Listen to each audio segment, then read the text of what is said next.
Perhaps it goes without saying by now, but homemade submarines are a terrible idea. Look no further than the swamp-like body of water that is Coney Island Creek, and you'll find the remains of a homemade sunken submarine that ended up here as the result of a crazy, eccentric man who thought he knew better than the experts. But how was this even allowed, and what will come of this bizarre abandoned wreck? Stay tuned to find out, because today we discover the truth behind Coney Island's forgotten submarine. I'm your host Ryan Socash, and you're watching It's History. Submarines are serious, complicated machines that are miserable to be inside and outright dangerous, even under the best of circumstances. However, those negative notions are a fair trade for explorers and adventurers wishing to discover Earth's most mysterious places. The images we see can be deceptive. American submariners baking pizza or Russians visiting their onboard swimming pool, sauna, and smoking lounge might suggest that submarines are an entirely modern invention. The truth, however, is to the contrary. This technology goes back much further in time. What we see now is just the newest part of a much longer evolution. The concept of diving bells emerged in ancient Greece, China, and other civilizations.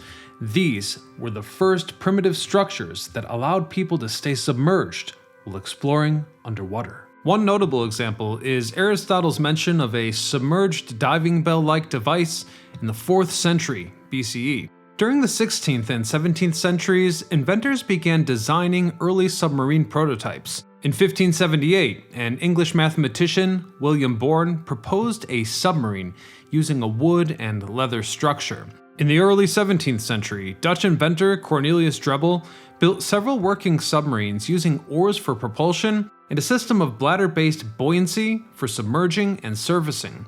Then, in 1776, American inventor David Bushnell built a one-person submarine called the Turtle during the American Revolutionary War. It was used in an attempt to attach explosives to British ships, but the mission was not a success.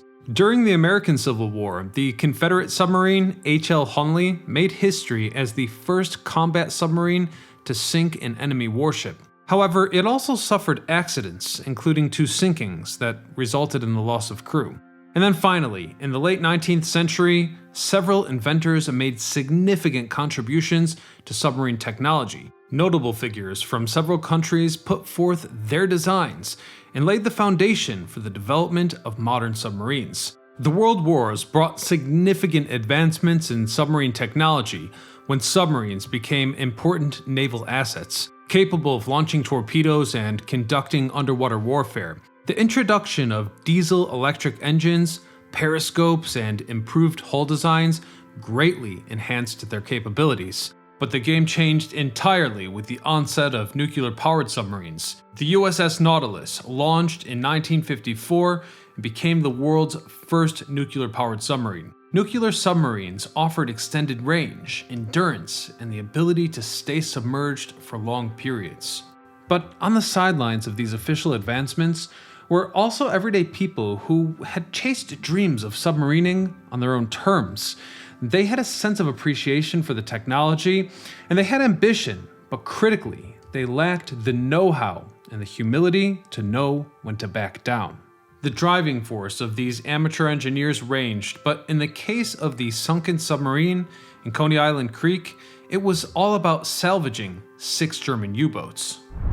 Jerry Bianco, a shipfitter who worked at the Brooklyn Navy Yard, had been consumed by an urban legend circulating that 6 sunken U-boats were hidden in the waters off Long Island. Bianco, perhaps wishing to cash in, wanted to conduct salvage operations to find them.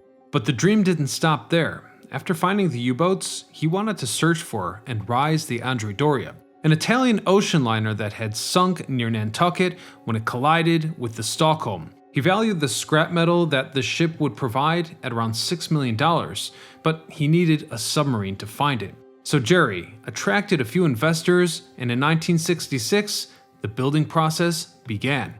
Given that the vessel was constructed by an individual with salvaged materials, the design and construction methods may have been unique and improvised and are wholly undocumented.